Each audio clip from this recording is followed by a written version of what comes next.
keep down the speculation and things like that. So, is any question or comment? Yes.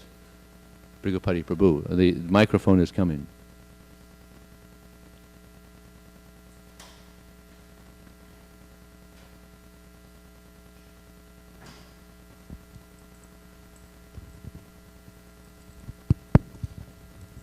Thank you, Prabhu, for a nice class, as usual. Thank you. I actually have a question about something that was said yesterday. Okay. Is that all right or no? Yeah, sure. Okay. So, when we're chanting the Guru Vastikam prayer, which is, Samsara Davan, Yeah. that song was composed about, I don't know, a few hundred years ago, because Vishwanath Chakravarti Thakur was 17th century, I believe, or I think. Yeah. So back in the old days, when they were chanting that song, because I guess he wrote it way back then, who were they chanting it to at that point? Well, Vishwanath Chakravarti Thakur, his spiritual master was Radha Raman Chakravarti. So my understanding is that he had such affection for his spiritual master. He had so much gratitude for his spiritual master, and he was a scholar. He was a writer. He wrote many books. Mm-hmm. So he wrote this out of gratitude to his spiritual master, and it was such a beautiful song that Srila Bhaktisiddhanta Saraswati Thakur, eventually, as his temples grew and grew, he established that. As far as I know, if anybody knows better, as far as I know, then he established that every morning at Mangalartik to chant that. So of course his disciples were chanting that, thinking of him, Bhaktisiddhanta Saraswati Thakur. So it's not a Prabhupada song. It's for, if you have a spiritual master, just like here on the altar, we're not just chanting to Prabhupada, there's a parampara up there. And this morning we had Krishna Namacharya leading or offering the Mangalarti, and there was a picture of Radhanath Swami up there. So this song is for one spiritual master. You're meditating on your spiritual master. Now this one, we chant to Prabhupada, Guru Puja, the Guru Vandana. All of us are offering flowers to Prabhupada, and we're all focused on Prabhupada. So this is an artik which is just for Prabhupada. And what's interesting is previously there was no Guru Puja. Guru Puja would be once a year. But Prabhupada established this because we're not used to having a guru-disciple, so he wanted it to be very firm, this guru-disciple relationship. So he established that every day, Guru Puja. In India, I don't know of any place, as far as I know, I've heard from senior devotees that there's no place that does it every day. But Prabhupada wanted that instilled in us for our purification and for our understanding that we are servants of the spiritual master. Okay. Is that okay? Prabhu, you said in India they don't offer Guru Puja every day? That's what I understand. Senior devotees have told me that. Well, that might not be true. Yeah, I'm saying, I just heard that. In Vrindavan, every single day there's a huge Guru Puja for Prabhupada. No, Prabhu. I'm saying before Prabhupada. Oh, before that Before time. Prabhupada. Oh, I'm sure you're probably right. Yeah. I have a little bit of difference of opinion. Okay. We're not living at the time of Vishwanath Chakravarti Thakur. Right. And although Srila Prabhupada may not be one's Diksha Guru, he is a Shiksha Guru for the whole movement. Mm-hmm. And so, I find it to be a deviation that we don't do things that we did ordinarily when Prabhupada was on the planet, and that now we think that we don't need to do that because Prabhupada's not physically present, that we don't need to chant Srila Prabhupada's pranam mantra.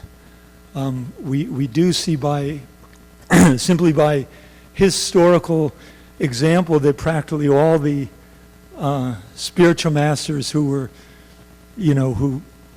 became spiritual masters after Srila Prabhupada, practically all of them fell down. And so it just seems to be obvious to me that we wouldn't want to not do something we did when Prabhupada was here, when Prabhupada is the spiritual master of everyone. And we know Prabhupada's stature as a samstapakarya guru. And, to give the example that, well, Srila Prabhupada didn't offer pranam mantras to his spiritual master, at certain times. I don't think we can really compare ourselves to Srila Prabhupada in that respect, comparing Srila Prabhupada's position and our position. Savasa Prabhu would like to say something. I agree with Manavata Prabhu. Using that Chakravarti example, I think it's okay in one circumstance, but you have to understand, we didn't know anything about nothing before Srila Prabhupada came. So when Prabhupada introduced his song, he specifically introduced it for himself. I don't think he expected us to be thinking. Oh yeah, I didn't say anything about the yeah, but I'm just saying, so, prayer to Prabhupada. how, who, or what should be thinking about when we're chanting this prayer. It's to Srila Prabhupada. That's who that prayer is for. Srila Prabhupada. He's the Acharya. So give it to Brigapati wants to say. Give it to Brigapati, please. Well, my point, I'll finish, then you can say.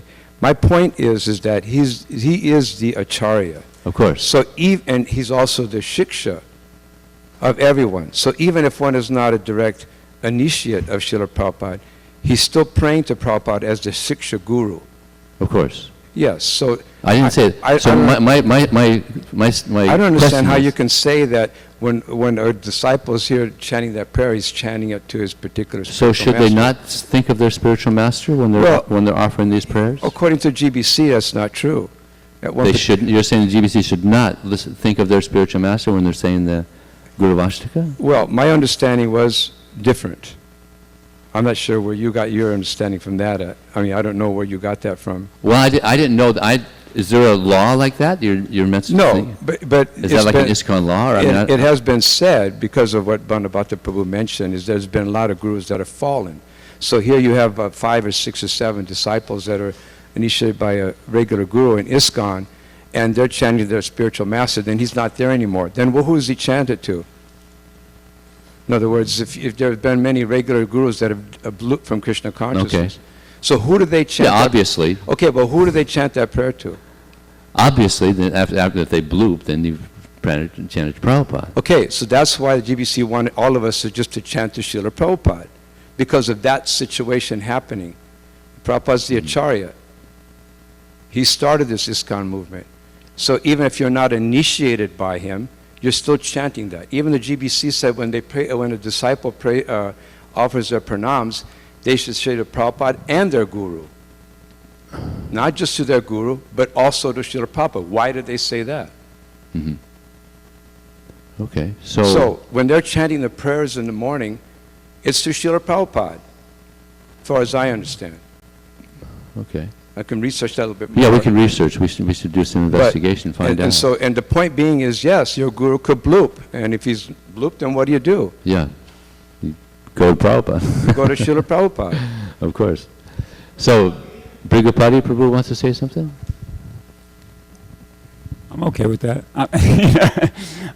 So you mentioned Bhaktisiddhanta Maharaj, he introduced this in the Gaudiya Math. Yes. So when his disciples, when the people in his organization, which were all his disciples, were singing it, obviously they were singing it to him. Right. And Prabhupada gave us the same song. So and at that time they were only Prabhupada disciples, and we were all singing it to him. Mm-hmm. And so now, if the next generation of disciples, when all of us are gone, and the organization is like run by disciples of Srila Prabhupada, and their disciples there's no Prabhupada disciples anymore, and the room is full with disciples of Srila Prabhupada, some of them whom hopefully will not have blooped and will still be with us. When they're chanting that prayer, they're supposed to be thinking of Prabhupada? Is it? Okay. At that time. Okay. I'm just asking questions. Okay. So basically we have 2 Srila Prabhupada Guru Pujas, because the Mangal Arti is a worship of the Samstapakacharya, singing that song, and then and also, when we chant Guru Vandana. Guru Bandhan. So we have basically two Srila Prabhupada Guru Pujas, one at Mangalarti time and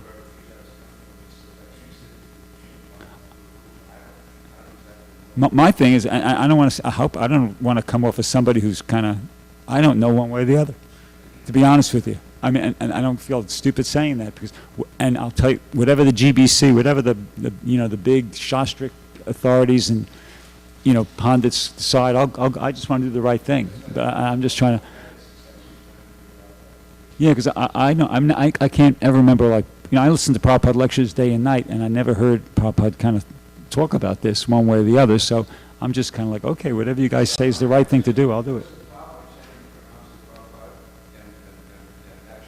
No, as far as the pronouns of Prabhupada, that goes without saying. Okay, so I'm saying we've done this because what is the problem? Somebody getting Maya because they're not, being the Guru, when they're chanting the Guru Vasana prayers or Guru Puja prayers, or what's the problem?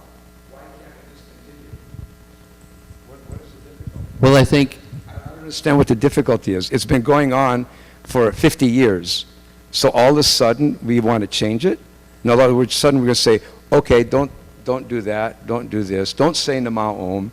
I mean, what for? no, I'm completely, is somebody getting in Maya? for chanting the pranam mantra to Prabhupada. Well, that's of out in course. the ether also, let's face it. Huh? It's in the ether, everybody knows it's out there.